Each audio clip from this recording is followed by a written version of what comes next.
ಈ ಕರವಸ್ತ್ರದ ಒಳಗಿರುವ ರತ್ನಗಳನ್ನು ನೀನೇ ತೆಗೆದುಕೋ.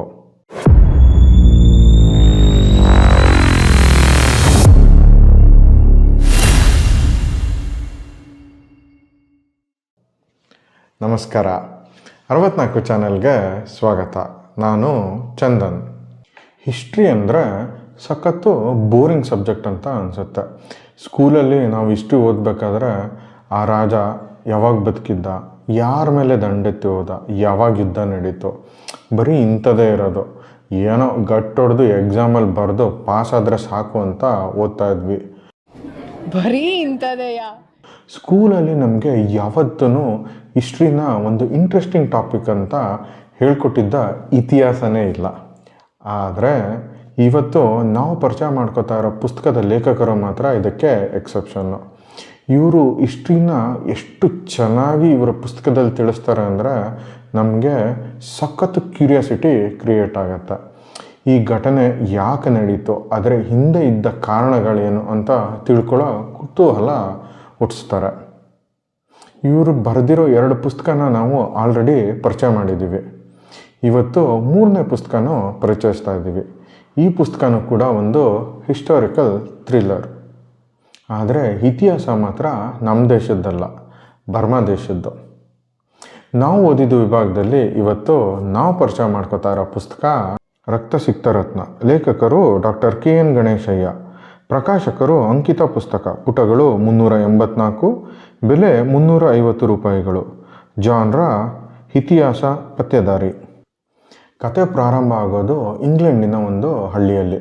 ಫ್ಲಿಂಡರ್ಸ್ ಅನ್ನೋ ಒಬ್ಬ ವಯಸ್ಸಾದ ವ್ಯಕ್ತಿ ಒಂದು ಅಮೂಲ್ಯವಾದ ವಸ್ತುವನ್ನು ತನ್ನ ಮಗಳಿಗೆ ಕೊಟ್ಟು ರಾತ್ರೋರಾತ್ರಿ ಮಾಯವಾಗ್ತಾನೆ. ಸುಮಾರು ವರ್ಷಗಳ ನಂತರ ಆ ವಸ್ತು ಅವಳ ಮೊಮ್ಮಗಳಾದ ಮೇರಿ ಕೈ ಸೇರುತ್ತೆ. ಅವಳು ಈ ವಸ್ತು ಹಿಂದೆ ಏನು ಹಿಸ್ಟ್ರಿ ಇದೆ ಅಂತ ತಿಳ್ಕೊಳ್ಳೋಕ್ಕೆ ಬರ್ಮಾಗೆ ಬರ್ತಾಳೆ. ಆವಾಗ ಅವಳಿಗೆ ಆ ವಸ್ತುವಿನ ಹಿಸ್ಟಾರಿಕಲ್ ವ್ಯಾಲ್ಯೂ ಗೊತ್ತಾಗತ್ತೆ. ಆದರೆ ಬರ್ಮಾದಲ್ಲಿ ಅವಳ ಮೇಲೆ ಮಾರಣಾಂತಿಕ ಹಲ್ಲೆ ನಡೆಯುತ್ತೆ. ಅವಳು ಅಲ್ಲಿಂದ ತಪ್ಪಿಸ್ಕೊಂಡು ಇಂಡಿಯಾದ ರತ್ನಗಿರಿಗೆ ಬರ್ತಾಳೆ. ಆದರೆ ಅಲ್ಲೂ ಅವಳ ಮೇಲೆ ಅಟ್ಯಾಕ್ ಆಗುತ್ತೆ. ಅವಳು ಅಲ್ಲಿಂದ ತಪ್ಪಿಸ್ಕೊಂಡು ಗೋವಾಗೆ ಬರ್ತಾಳೆ ಮತ್ತು ಈ ಅಮೂಲ್ಯವಾದ ವಸ್ತುವನ್ನು ವಾಪಸ್ಸು ಬರ್ಮಾಗೆ ತಲುಪಿಸ್ಬೇಕು ಅಂತ ಪ್ಲ್ಯಾನ್ ಮಾಡ್ತಾ ಇರ್ತಾಳೆ. ಬಟ್ ಗೋವಾಲಿ ಅವಳ ಕೊಲೆ ಆಗುತ್ತೆ. ಈ ಕೊಲೆ ರಹಸ್ಯ ಭೇದಿಸೋದಕ್ಕೆ CBIನ ಅಭಿಜಿತ್ ಅವರು ಬರ್ತಾರೆ.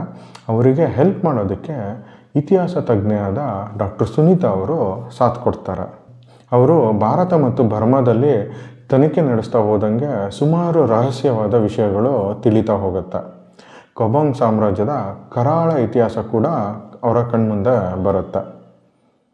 ಜನಪ್ರೇಮಿ ರಾಜ ತೀಬಾ, ಅವನಿಗೆ 3 ಜನ ಹೆಂಡ್ತಿರು. ಶ್ರೀಮಂತವಾದ ಸಾಮ್ರಾಜ್ಯ. ಅವನ 2ನೇ ಹೆಂಡತಿ ಸುಫಲಯತು ಹೇಗೆ ಅಧಿಕಾರಕ್ಕಾಗಿ ತನ್ನ ಸಾಮ್ರಾಜ್ಯವನ್ನೇ ಬಲಿ ಕೊಟ್ಟಳು, ಈ ರಾಜವಂಶದ ಅವನತಿಗೆ ಕಾರಣ ಆದಳು. ಇದನ್ನೆಲ್ಲ ಲೇಖಕರು ತುಂಬ ಅಚ್ಚುಕಟ್ಟಾಗಿ ಈ ಪುಸ್ತಕದಲ್ಲಿ ವಿವರಿಸಿದ್ದಾರೆ.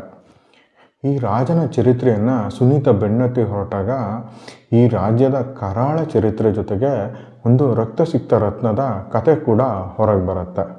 ಈ ರತ್ನ ಭಾರತ ನಡೆಸಿದ ಸರ್ಜಿಕಲ್ ಸ್ಟ್ರೈಕ್ ಕೂಡ ಲಿಂಕ್ ಆಗಿದೆ.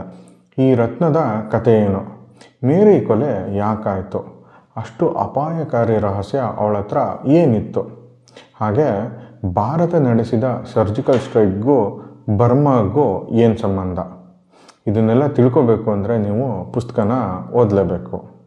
ಮೊದಲೇ ಹೇಳಿದ ಹಾಗೆ ಗಣೇಶಯ್ಯ ಅವರು ಹಿಸ್ಟ್ರಿ ಟಾಪಿಕ್ ಬರೆಯೋದ್ರಲ್ಲಿ ಎತ್ತಿದ ಕೈ.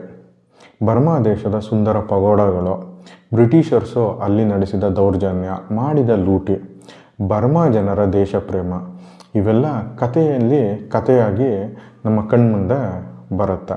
ತೀಬಾ ರಾಜ ಅಂತೂ ನಮ್ಮನ್ನು ಹಲವಾರು ದಿನಗಳವರೆಗೆ ಕಾಡ್ತಾನೆ. ಈ ಪುಸ್ತಕಕ್ಕಾಗಿ ಗಣೇಶಯ್ಯ ಅವರು ಮಾಡಿರೋ ರಿಸರ್ಚು, ಹಾಕಿರೋ ಎಫರ್ಟು ಸಖತ್ತು ಎನಾರ್ಮಸ್ ಆಗಿದೆ. ಅದೇ ಈ ಪುಸ್ತಕದಲ್ಲಿ ಕೂಡ ರಿಫ್ಲೆಕ್ಟ್ ಆಗಿದೆ. ಈ ಥ್ರಿಲ್ಲರ್ ಬುಕ್ ಫ್ಯಾನ್ಸ್ಗೆ ಡೆಫಿನೆಟ್ಟಾಗಿ ಮಾಡಿಸಿರೋ ಬುಕ್ ಇದು. ಅವರಂತೂ ಇದನ್ನು ಮಿಸ್ ಮಾಡೋ ಹಾಗೆ ಇಲ್ಲ. ಬನ್ನಿ, ಈ ಪುಸ್ತಕದಿಂದ ಒಂದು ಸಣ್ಣ ಪ್ಯಾರಾಗ್ರಾಫು ನಿಮಗೋಸ್ಕರ.